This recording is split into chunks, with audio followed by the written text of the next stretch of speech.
संसद भवन अगाडि फेरि पनि आत्मदाहको प्रयास, प्रहरीले बचायो। रोजगारीको क्रममा विदेशमा ज्यान गुमाएकाको बिमा रकम आफन्तको नाममा निकाल्ने गिरोह प्रहरीको फन्दामा। गैरी गाउँमा सुकुम्बासी हटाउन खोज्दा प्रहरी बीच स्थानीयको झडप। सिंहदरबार अगाडि प्रदर्शन गर्ने मिटर ब्याज पीडितलाई पक्राउ गरियो। ज्वाइँलाई परीक्षा दिन लगाएको आरोपमा पक्राउ पूर्जीपछि मेयर कानु फरार भएको खुलासा। एससीमा लेखिदिए बापत एउटै विषयको 3000 सम्म लिएको खुलासा। आफूले सरकारलाई समर्थन गरिराख्नुको गहिरो कारण भएको र 30 वर्ष सत्तामा बसेर देश हरिकंगाल बनाउनेले आफूलाई प्रश्न गरेको रवि लामिछानेको आक्रोश। कांग्रेसले टुरिस्ट उम्मेद्वार भनेकोमा स्वर्णिमको जवाब। सीमा भनेको मान्छेले कोरेको मानचित्र मात्रै हो। शान्ति प्रक्रियाका बाँकी काम 2 वर्षभित्र टुङ्गोमा पुर्याउने प्रधानमन्त्री प्रचण्डको बाचा। प्रधानमन्त्रीका प्राथमिकता रातारात किन फेरिए सांसद मनिष झाको प्रश्न। प्रधानमन्त्रीलाई उद्घाटन सम्मेलनमा जान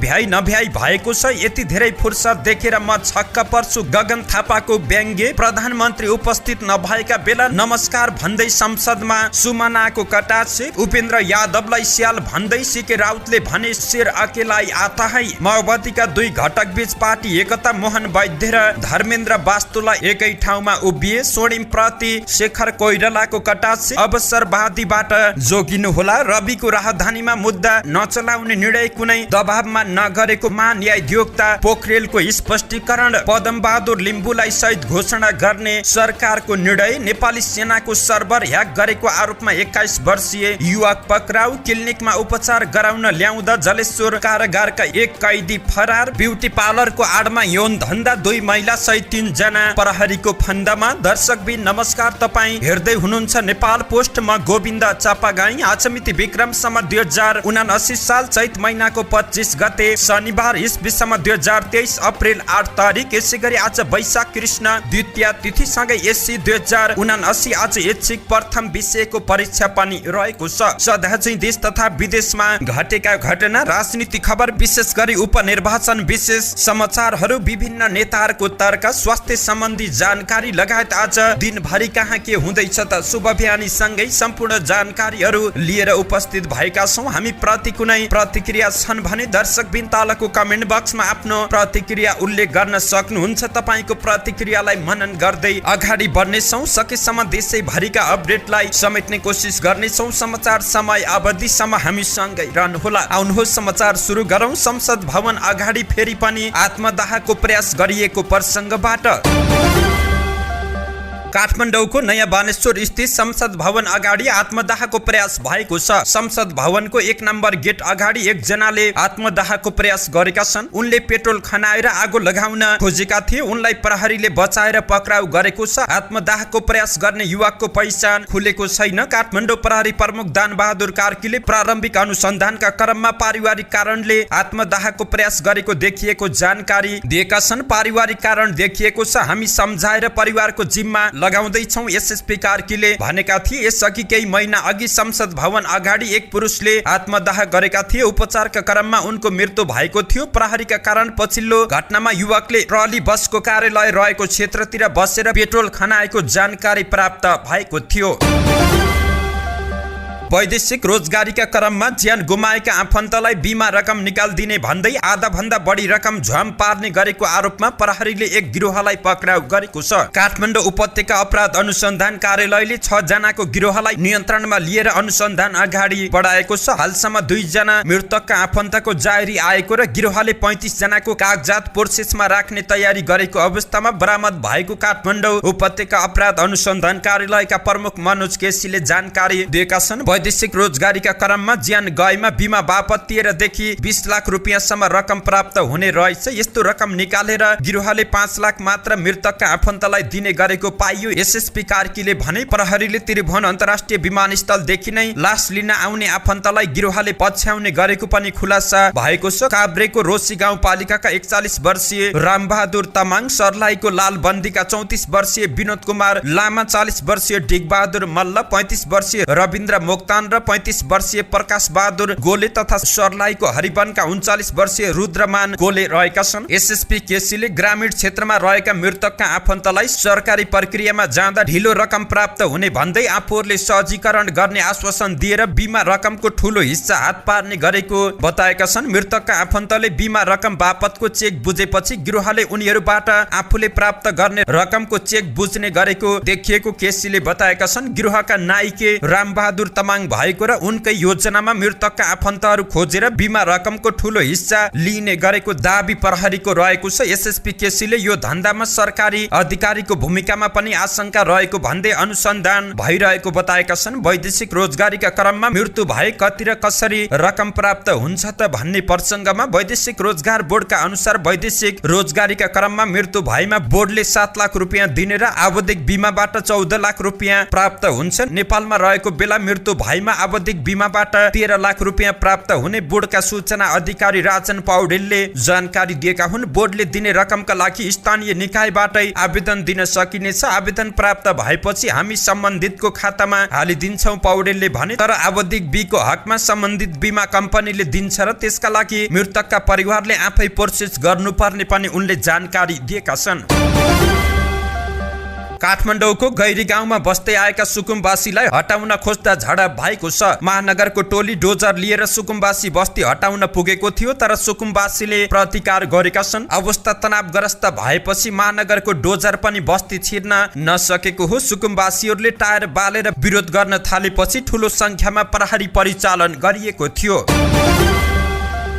प्रहरीले सिंहदरबार अगाडि प्रदर्शन गरिरहेका 23 जना मिटर ब्याज पीडितलाई पक्राउ गरेको छ। शुक्रबार सिंहदरबार अगाडि प्रदर्शन गरेका 23 जना मिटर ब्याज पीडितलाई पक्राउ गरेको जिल्ला प्रहरी परिसर काठमाडौँका प्रहरी नायब उपरीक्षक निरञ्जन भट्टले जानकारी दिएका छन्। उनका अनुसार पक्राउ पर्नेमा 11 जना महिला र 12 जना पुरुष रहेका छन्। उहाँहरूले सिंहदरबार अगाडि प्रदर्शन गरिरहनु भएको थियो। उनले भने अहिले हामीले उहाँहरूलाई नियन्त्रणमा लिएर प्रदर्शनी मार्गको कार्यालयमा राखेका छौँ। मिटर ब्याजी विरुद्ध पीडितहरू दिनौ जसो प्रदर्शनमा उत्रिरहेका छन्।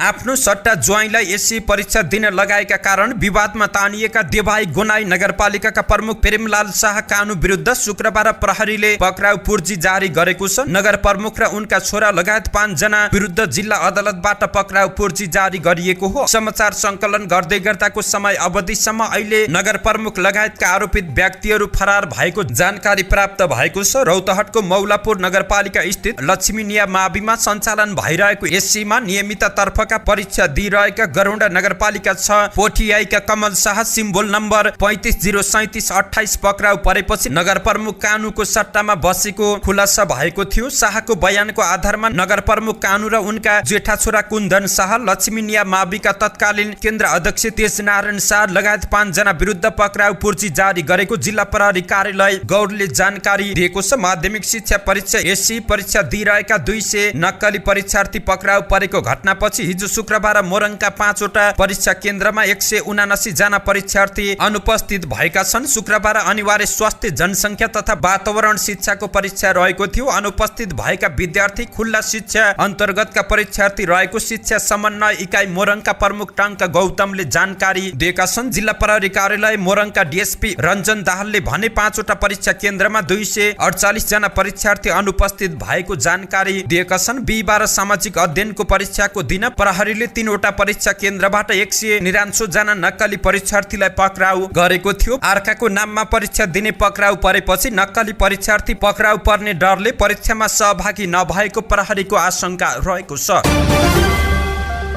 राष्ट्रिय स्वतन्त्र पार्टीका सभापति रवि लामिछानेले पुष्पकमल दाहाल प्रचण्ड नेतृत्वको वर्तमान सरकारलाई आफ्नो दलले समर्थन कायम राख्नुको गहिरो कारण भएको बताएका छन्। वैशाख 10 गते हुन लागेको उपनिर्वाचनमा चितवन 2 मा उम्मेद्वार रहेका लामिछानेले शुक्रबार आयोजित एक कार्यक्रममा प्रचण्डलाई प्रधानमन्त्री बनाउन राष्ट्रपति कार्यालयमा आफूहरूले हस्ताक्षर बुझाएकाले समर्थन कायम राख्नुको कानुनी अर्थ रहेको बताएका छन्। पार्टीका सभापति रवि लामिछानेले 30 वर्ष सत्तामा बसेर देशलाई कंगाल बनाउने दलले 30 दिन सत्तामा बसेको दललाई प्रश्न गरेको भन्दै आक्रोश व्यक्त गरेका छन्। चितवनमा चुनावी कार्यक्रमलाई सम्बोधन गर्दै उम्मेद्वार लामिछानेले जुनसुकै कालखण्डमा भएका भ्रष्टाचारका फाइल खोल्ने आफ्नो पार्टीको नीति यथावत रहेको पनि चेतावनी दिएका छन्। यो मुलुकलाई टाट पल्टाउनेहरूलाई थुन्नुपर्छ भन्ने मेरो अडान यथावत नै रहेको छ। कुनै पनि कालखण्डमा भएका भ्रष्टाचारका फाइल खोल्न सरकारमा गएको हो, गएर काम सुरु पनि गरेको हो। संसदमा पनि म कराएँ, कोही डराएर यो परिस्थिति सिर्जना भएको हो कि भन्ने पनि मलाई लाग्छ, लामिछानेको तर्क रहेको थियो। उनले रासोपा प्रति पुराना दलले प्रश्न गरेको भन्दै आक्रोश व्यक्त गरेका छन्। 30 वर्ष सत्तामा बसेर देशलाई हरिकंगाल बनाउने, 30 दिन सत्तामा बस्ने हामीलाई प्रश्न गरेका छन्। त्यो देखेर मलाई लाज लागेको छ। सरकारले बिहिबार सार्वजनिक गरेको न्यूनतम साझा कार्यक्रममा भ्रष्टाचारको फाइल खोल्ने कुरा हराएकोमा लामिछानेले आश्चर्य प्रकट पनि गरेका छन्।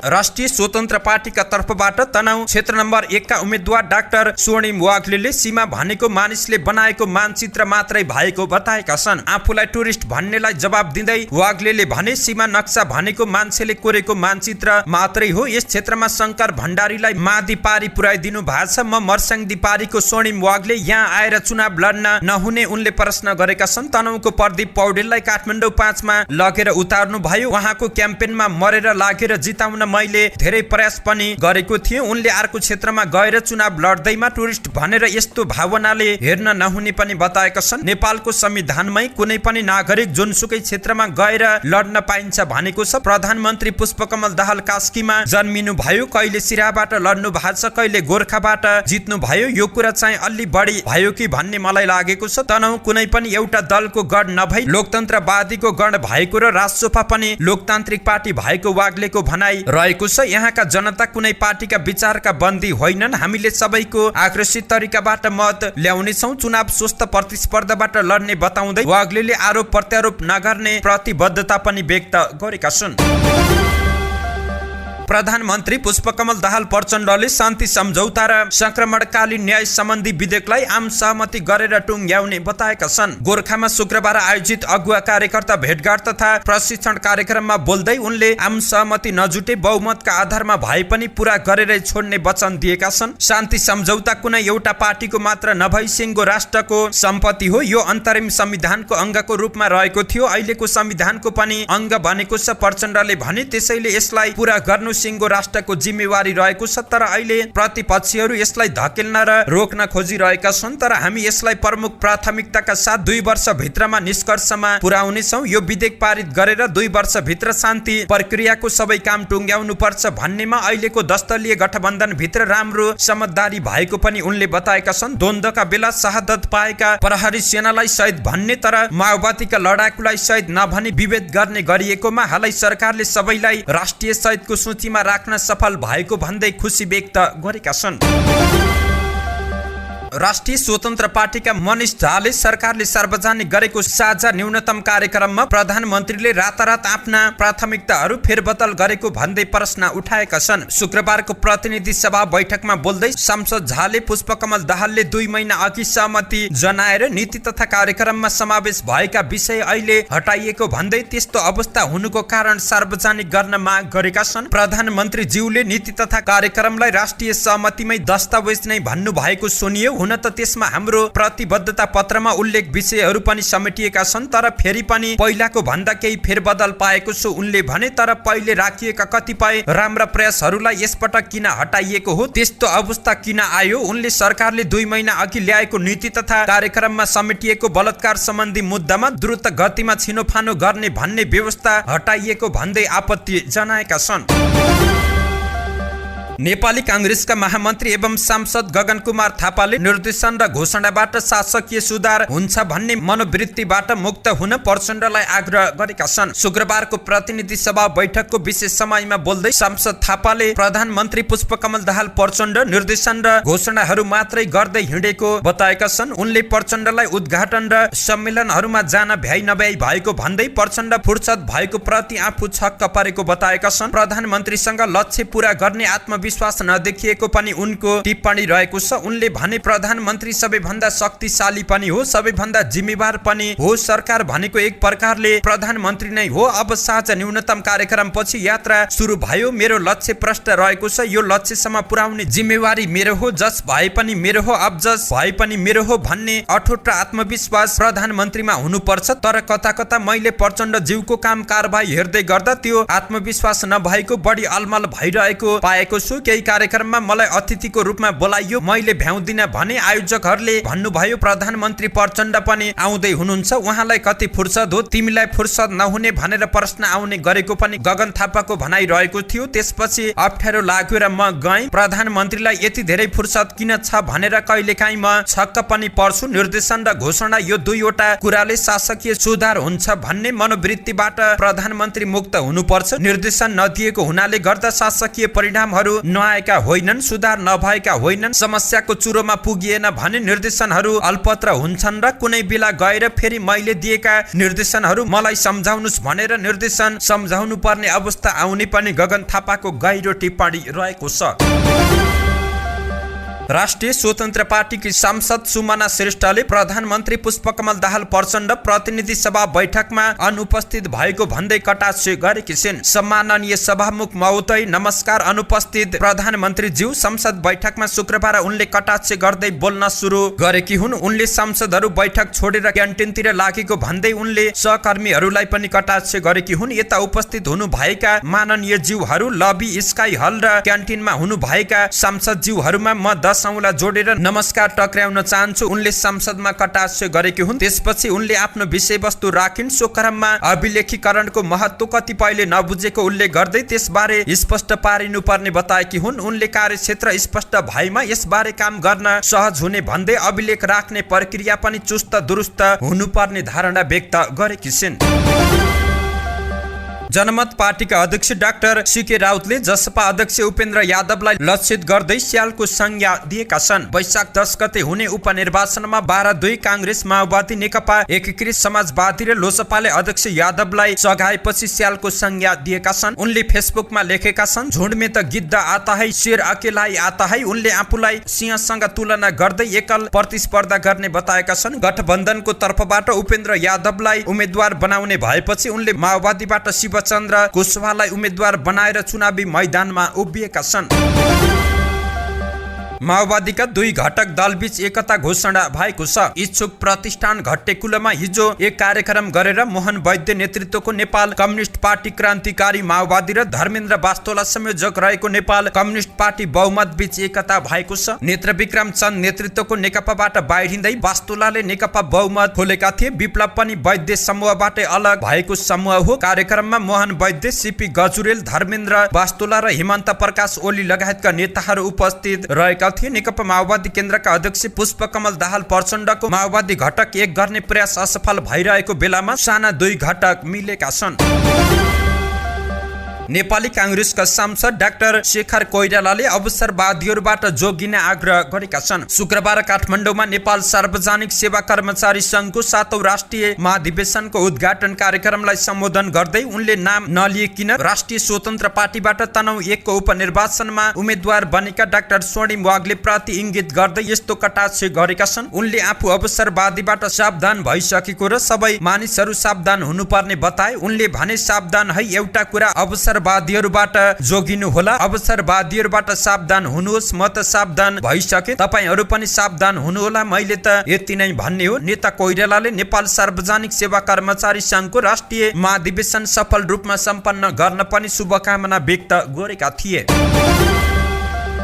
महान्यायाधिवक्ता दिनमणि पोखरेलले राष्ट्रिय स्वतन्त्र पार्टीका सभापति रवि लामिछाने विरुद्ध राहदानी विवादमा मुद्दा नचल्ने निर्णय राजनीतिक सौदाबाजी र दबावमा नगरेको बताएका छन्। आफूले जिम्मेवारी सम्हालेको 100 दिन पूरा गरेको अवसरमा शुक्रबार आयोजित कार्यक्रममा उनले रविको मुद्दा प्रक्रियागत रूपमा नै टुङ्गिएको जिकिर गरेका छन्। प्रक्रिया सम्मत रूपमा छानबिन टुङ्गिएको हो, राजनीतिक सौदाबाजी र दबावमा टुङ्गिएको होइन। उनले भने, तपाईहरूलाई महान्यायाधिवक्ता राजनीतिक रूपमा नियुक्त हुने भएकाले राजनीतिक रूपमा टुङ्ग्यायो भन्ने लाग्ला, तर हामी विधि र प्रक्रिया अनुसार मुद्दा नचलाउने निर्णय गरेका हौं। महान्यायाधिवक्ता पोखरेलले रविको राहदानी विवादमा प्रहरीलाई सम्पूर्ण अनुसन्धान सकेपछि मात्रै फाइल पेश गर्न भनिएको र त्यसै अनुसार प्रहरीले सरकारी वकिल कार्यालयमा प्रतिवेदन पेश गरेको पनि जानकारी दिएका छन्।